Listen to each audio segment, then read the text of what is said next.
Aunque las autoridades sanitarias consideran que México sigue en la primera fase de contagios, ya presentaron los estimados para la fase 3, que es la de contagio masivo. Al menos 10,000 personas, 10,000 repito, necesitarán recibir terapia intensiva. Las autoridades dicen y aseguran que hay recursos suficientes para atenderlas, pero ayer trabajadoras y trabajadores del Instituto Nacional de Enfermedades Respiratorias, el famoso INER, denunciaron falta de equipos y protocolos. Vamos al contexto. En la fase epidémica de COVID-19 en México, las autoridades de salud estiman que 250,000 personas podrían ser contagiadas. De ellas, el 80% buscarán atención médica, el 14% podría requerir hospitalización y el 6%, unas 10,528, entrarían en etapa crítica, es decir, necesitarán terapia intensiva y respirador. Los cálculos se hicieron con base en la tasa de contagio registrada en China para definir los recursos médicos necesarios. La red de hospitales públicos de todo el país dispone de 3,000 camas para cuidados intensivos. Para atender la demanda, se reorganizarán los hospitales y se pospondrán todas las consultas y servicios que no sean urgentes. El subsecretario de Salud, Hugo López-Gatell, previó que la alerta durará al menos 12 semanas, aunque el país sigue en el escenario 1, es decir, solo casos por importación. Se prevé que a fines de marzo llegará al escenario 2 con brotes comunitarios. En el escenario 3, con brotes regionales y dispersión nacional, se prevé que serán necesarios 3,469 millones de pesos para equipo y material de diagnóstico, de laboratorio, insumos de protección personal, higiene, medicamentos, toma de muestra y ventilación de soporte de vida. La suspensión de clases iniciará este viernes, aunque varias entidades adelantaron el cierre de escuelas esta semana. En la Ciudad de México, Claudia Sheinbaum dijo que no se tomarían medidas drásticas para evitar el impacto económico en la vida de los capitalinos. Según cifras oficiales, 21 de los 93 casos registrados hasta la noche del martes se localizan en la capital del país. Punto y contrapunto. Bueno, y como ven, cambiamos de foro. Estamos atendiendo las medidas de las autoridades de salud. Y para debatir esta noche, como cada lunes y miércoles, está aquí mi amigo y colega Alfredo Lecona, activista y analista. Buenas noches, querido Alfredo. Buenas noches, querido Martín. Muchas gracias. Y también Eder Guevara, fundador de Morena. Buenas noches, querido Eder. Hola, buenas noches. Bienvenido. Gracias. Y nos acompaña en conexión remota Sara Snap, maestra en políticas públicas, activista y amiga de este programa. Sara, ¿cómo están las cosas desde allá? Buenas noches a todos. Buenas noches. Y también, como cada lunes y miércoles, y aparte con una mención especial porque es su cumpleaños, nuestra querida Lisa Sánchez, directora de... ¡Feliz cumpleaños! Gracias. Feliz cumpleaños. Lisa, ¿cómo estás? Muy bien, Martín, aquí muy contenta de estar con ustedes con la sana distancia. Qué bueno, feliz cumpleaños. Bueno, empezamos a debatir este tema, que obviamente ha sido pues, el tema, yo creo que va a ser el tema del año. Y obviamente lo primero que uno se pregunta es si estamos preparados para este tipo de contingencias, si México tiene las camas suficientes, los ventiladores suficientes, los recursos suficientes para hacerle frente a esta crisis que viene. Vimos ayer la manifestación en el INER. ¿Qué opinas, mi querido Alfredo? ¿Estamos o no preparados? Pues yo creo que el mundo no estaba listo, el mundo no estaba preparado para enfrentar algo así. Es muy triste todo lo que estamos viendo en torno a esto. Hoy ya no cabe duda que la crisis, como ha estado sucediendo en otros países del mundo, nos va a llegar. Como decíamos el lunes, el tema es estar preparados, saber que va a llegar. No es una hipótesis, todavía escucho como, no sé ustedes, pero recojo muchos comentarios de la gente de igual y no nos va a pegar tan feo, igual y esto se acaba en un par de semanas y tenemos que aceptar ya hoy por hoy que esto no va a ser así, que va a ser un golpe muy fuerte que tenemos que enfrentar con mucha responsabilidad.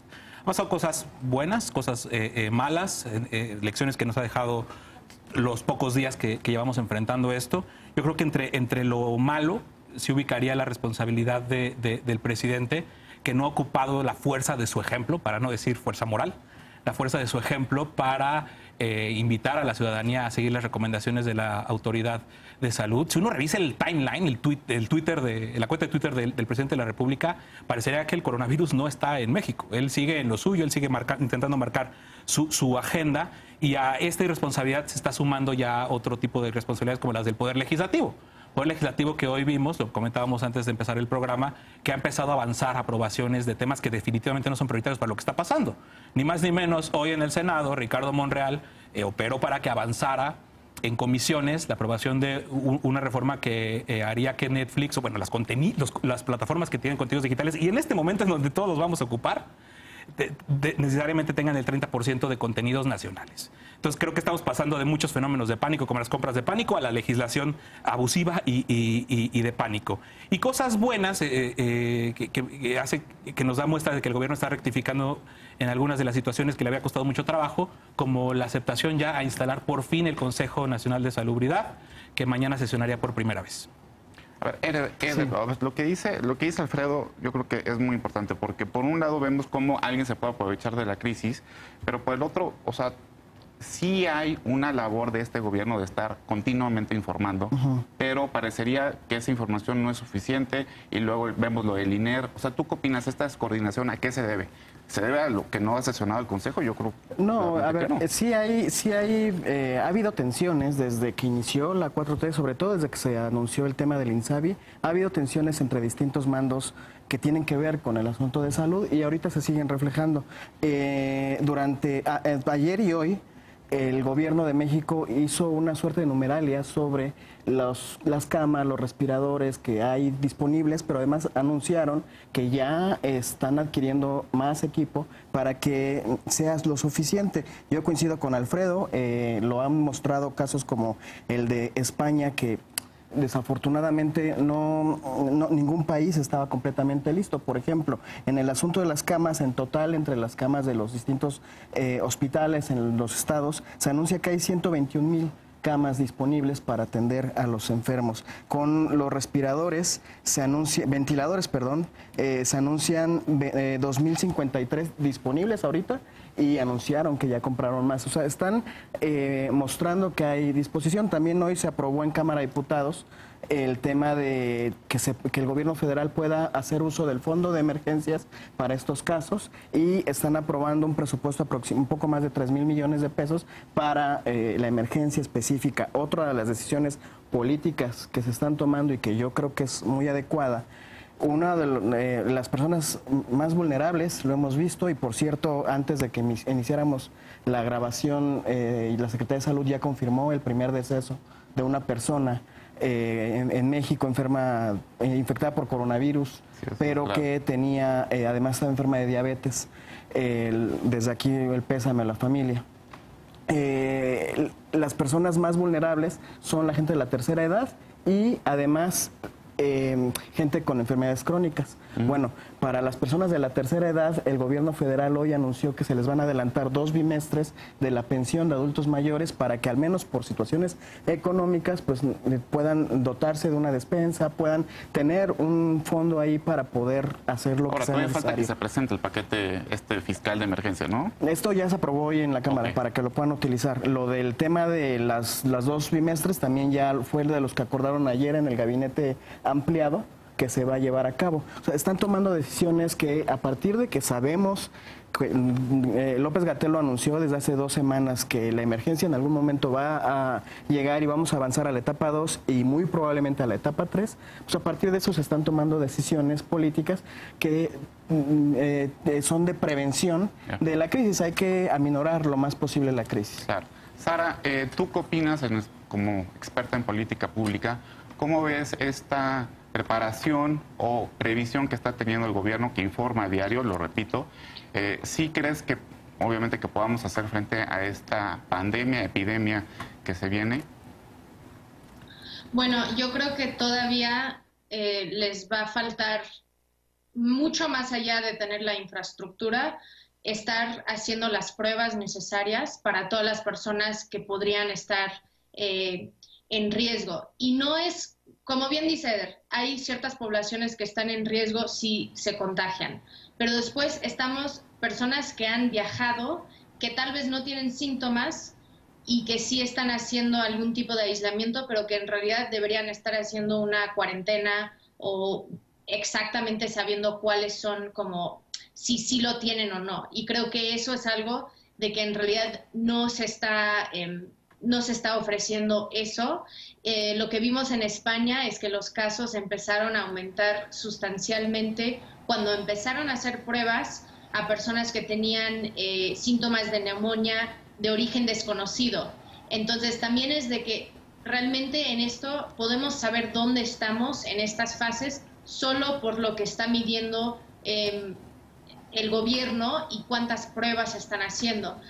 Cuando hacemos una comparación con México y con España, ellos estaban en este punto justo el 3 de marzo más o menos, cuando tenían 165 casos identificados y una persona que se había muerto. Entonces, ahora estamos en ese punto, ellos ya han avanzado a tener más de 10,000 casos. Entonces nosotros tenemos que ir viendo cómo, y creo que eso ha sido la gráfica que todos hemos estado viendo del Washington Post, donde cómo podemos bajar el pendiente de los casos que se van aumentando. Y yo creo que también, como dijo Alfredo, ha sido la sociedad que está haciendo esto, que está tomando las decisiones de no salir cuando es posible, y justo si tienes algún tipo de riesgo porque has tenido contacto con alguien que ha viajado o que has viajado tú mismo. Entonces, creo que más bien no ha sido el gobierno informando de lo que está sucediendo, pero las decisiones de si salir o no y bajo cuáles condiciones,